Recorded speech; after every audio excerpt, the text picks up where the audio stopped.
Good morning, good morning, good morning again, folks. Welcome to another episode of Spilling Tea. And yes, I have to drink this.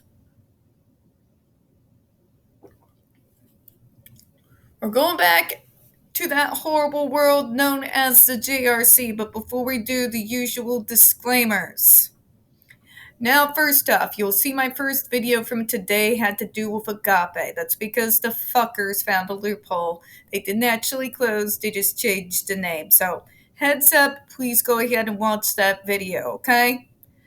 We are going to build a brand new little archive in regards to Agape, now known as Stone for Help, in the description box as things continue to develop so that I can keep you all as up to date as humanly possible.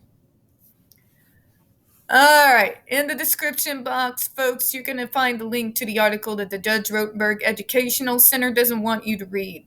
It's written by NeuroClastic, a small non-for-profit started by autistics for autistics, wherein they interviewed and surveyed over 900 ABA professionals in regards to the JRC's quote-unquote behavior modification program. Matter of fact, the JRC doesn't want you to read this article so much, they have threatened NeuroClastic with a defamation lawsuit if they did not remove it from the website. NeuroClastic has refused, so you know the drill, folks. Please read that article and share on all your social media. We also have linked in their NeuroClastic's public statement in regards to the defamation lawsuit threat, as well as a link to their GoFundMe. We are crowdfunding, folks, in case the JRC actually have the balls to see through with their threat. We got the pertinent links to the Agape boarding school / now Stone for Help school situation as well. This is a school based out in Stockton, Missouri that takes in so-called troubled male teens that has had, and still has, in spite of what they want you to believe, over 21 civil lawsuits, claims, and allegations leveled against it, all of them which have been thus far substantiated by the private and complete blah blah. I can't brain. I can't even brain. That's the level of stupid I deal with in my state. It just completely makes my brain, like, I don't know, close in on itself. Let's put it this way. We got the link in there from Ozarks First. That's going to go over that situation and how they've only changed their name, and we're going to be rebuilding the archive from there as previously stated. They have claims, allegations, civil lawsuits that include sodomy, rape, sexual assault, child abuse, psychological and emotional abuse, child trafficking, starvation, and that's just for starters. They have had one former staff member arrested by the FBI, another a doctor still living on the premises, up on multiple substantiated claims of sodomy, rape, and sexual assault of the boys there. You got an attorney general who is brand new and continues to say jack shit about the situation. And you got a governor who has his head so lodged up fucking Trump's ass, he can't even seem to figure out where the state of Missouri is, let alone how to govern the state. So please, folks, share that article far and wide. All right, we got the other pertinent links to the Stop the Shocks campaign as well, including Autistic Hoya's massive archive on the subject, the template, I linked to Jennifer Masumpa's behavioral sheet of shockable offenses, a clip out of the 7-hour ordeal undergone by Andre McCollins, the templates, and the ever-present self-explanatory change.org Shut the Judge Rotenberg Center Down petition. Folks, when we discuss the JRC, you're going to hear vivid descriptions of, catch clips of surveillance footage of people with disabilities being tortured and abused. If you got young children present, please use your headphones. This channel is marked not for children for a reason. We use profanity and speak on dark subjects. If your child is 16 and younger, parental supervision is very much advised. Trigger warning, we are about to once again descend into the mad, illogical, nonsensical ravings of a lunatic mind known as Dr. Matthew Israel. You're going to hear lies. You're going to hear cooked up studies, pseudoscience, ignorance. Did I mention lies? No, he tells some whoppers. You're going to hear things taken out of context. You're going to hear gaslighting, victim blaming, the works. So just be prepared for a special level of stupid, okay? All right, so where we last off last week was when we had Dr. Matthew Israel lecturing the special rapporteur on torture on what does and does not violate the UN Convention on Torture. We're about to descend into his mad, stupid, explanation behind this, and I'm going to look forward to ripping it into shreds. Adversive therapy does not involve the infliction of severe pain or suffering. What the fuck do you call the Andre McCollum video, doctor? No, I'm sorry. I have to fucking start. Okay. For everyone who wants to believe Dr. Matthew Israel, I want you to go to YouTube right now. I want you to type in Andre McCollum's video. And I want you to watch it. I want you to see him squirm and scream and beg for fucking mercy. Beg for someone to help him, beg it for it to stop. And then you're going to come and tell me with your full fucking chest that it does not cause severe pain or suffering? Doctor, let me ask you, then what the fuck was that? Okay? And by the way, folks, the UN Special Rapporteur on Torture had access to the whole 7-hour ordeal undergone by Andre McCollum. So whatever gaslighting he's about to pull here, I guess we'll have to see, don't we? Under Article 1.1 in the UN Convention Against Torture, torture is defined as follows. Any act by which severe pain or suffering, whether physical or mental, is intentionally inflicted on a person for such purposes as obtaining from him or a third person or a confession, punishing him for an act or a third person he has committed or suspected of having committed, or intimidating or coercing him or a third person, or any reason based on discrimination of any kind, when their pain and suffering is inflicted by or at the instigation of, with the consent and acquiescence of the public official or other person acting in official capacity. What you do is all of that! Doctor!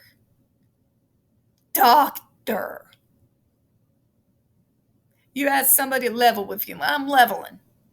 Let's level. I want you to tell me what that fuck that was in Andre McCollum's video then. Because that didn't seem like somebody who just went, ow, bee sting. That was 7 hours of guttural screaming, crying, and begging for his life. You want to tell me again that it does not cause severe pain or suffering? What about your own fucking propaganda video where we see that young girl start, as soon as that box was picked up, starting to cry, scream, and close in on herself?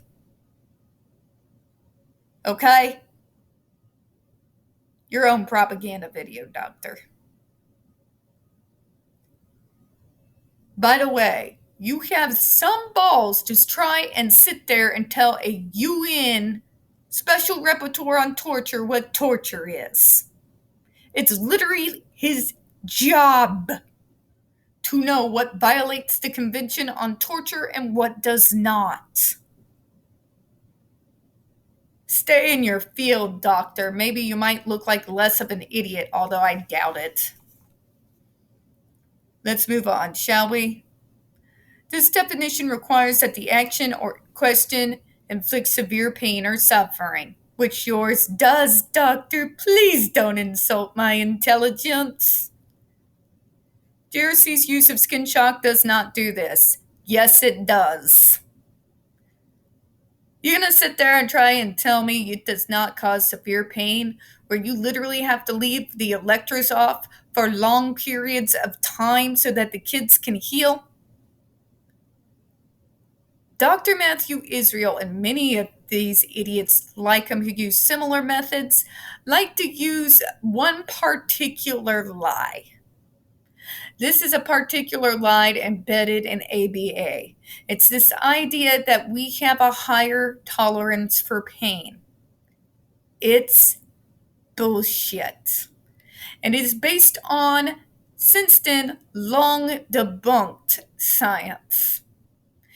There are individuals of us with autism spectrum disorder in particular that because they cannot see the physical reaction in a way that their neurotypical brains can understand, they've convinced themselves that in actual fact we're not really feeling any pain at all.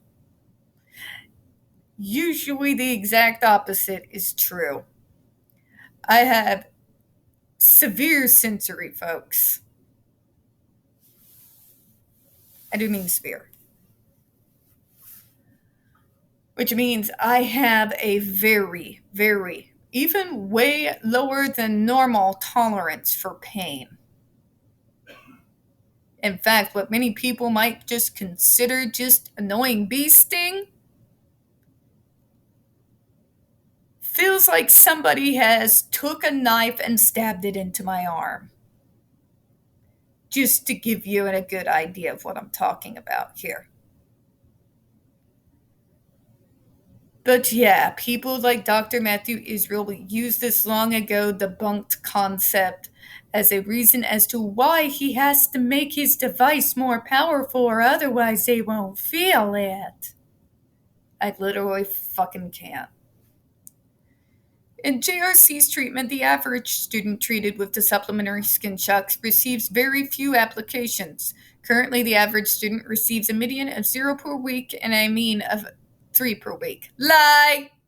That's a lie, doctor. A provable one. Because according to the sheets filled out by your own employees, the actual normal mean is that a student will be shocked 10 times a day with this device.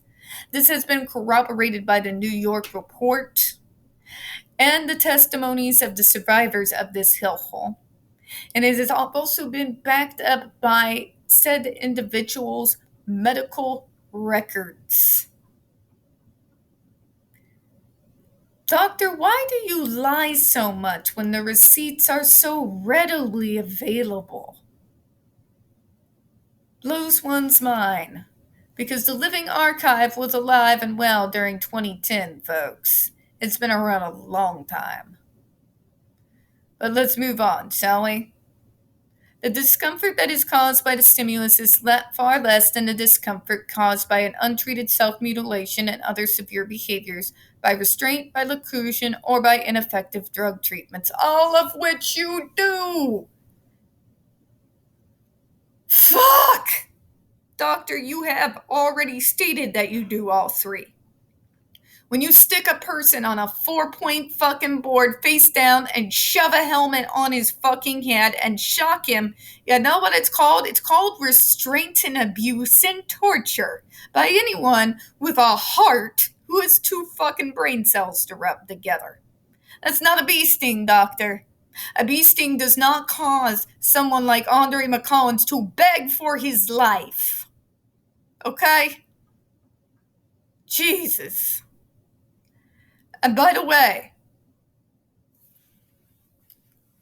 as a person who's had these in her past, a younger Tiffany, if you will, who engaged in such behaviors, if you would have asked me, but, wouldn't you rather be shocked than mutilate yourself? What, so you can mutilate me instead? Because that's what he's doing, folks. He's taken away our ability to do self-harm and then is harming us themselves instead. And by the way, folks, do you have any idea the kind of damage it can wreak on a growing teenage body to be used, have a device used on them that is at fucking 85 MPa? That is barely below the lethal limit. He's playing it off because he doesn't want you to know the truth. But we have receipts. That's why I always include Autistic Hoya's massive archive and encourage you to read it. We have our receipts in a row. Just saying. JOC's clinicians and admissions staff routinely demonstrate the skin stock shimlets on themselves to parents and guardians to show how tolerable it is. Doctor, that's a smoke and mirrors bullshit, and we all know it. Do you really, on your staff and on the parents, put that on its highest setting? Do you? Do you actually shock them at the same level that you're going to use on their kids? Yes or no? Because the answer is no, folks. They put that thing on the lowest setting humanly possible to put on the parents and the staff and say, see, barely hurts, right?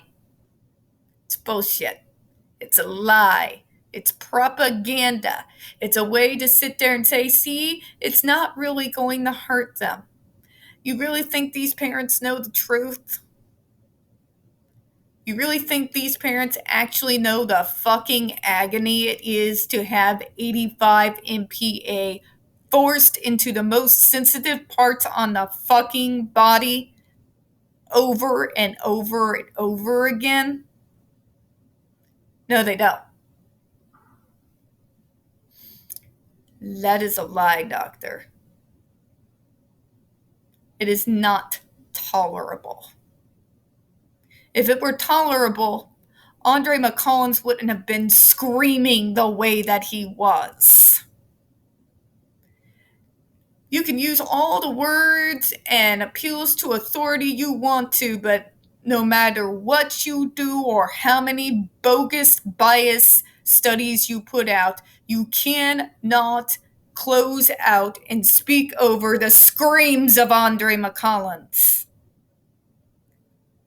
or the death certificates of the 6 kids you murdered.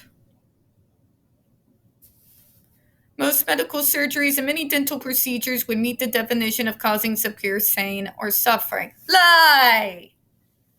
Why do you keep comparing yourself to a dentist, doctor? It's nonsensical.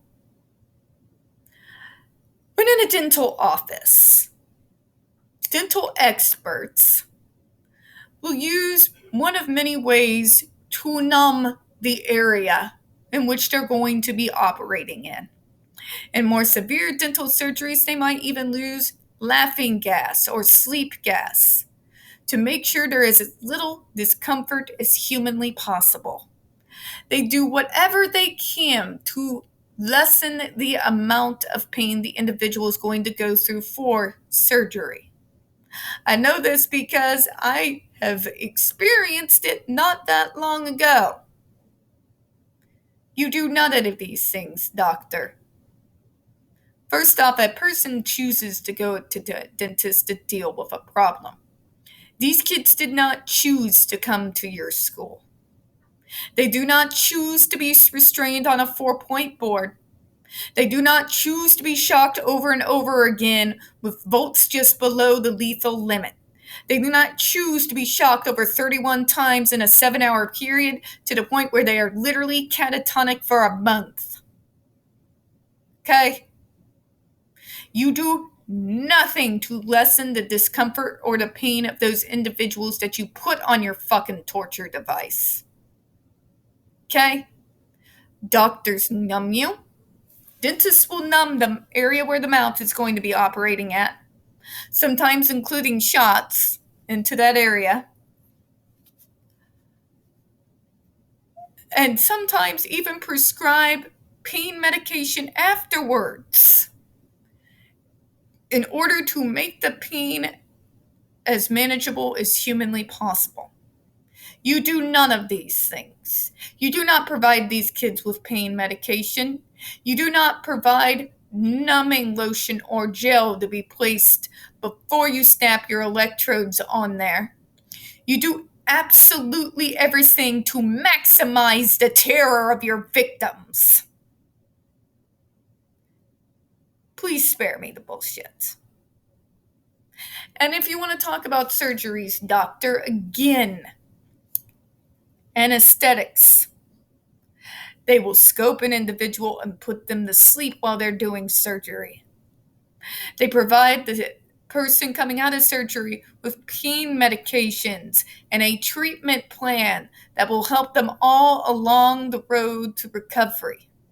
It is done to help manage the pain as much as humanly possible for a surgery that that person elected in their own free will to do. These kids did not elect to be tortured, starved, sleep deprived, and grabbed out of the hallways and threatened at random because you call it therapy. But it causes severe pain and suffering when you mutilate yourself. Doctor. So, your solution is to allow you to mutilate me with electricity instead? Once again, the logic isn't logicking. So, what are we to learn from this particular episode, folks? Matthew Israel is, as usual, gaslighting us. He's repeating the lies he's already repeated numerous times on this fucking document. Even for the love of God, actually trying to go against his own words. He's literally said he uses restraint, he uses takedowns, he does warehouse. But then we'll use that as an argument as to why his treatments work when it's part of his program.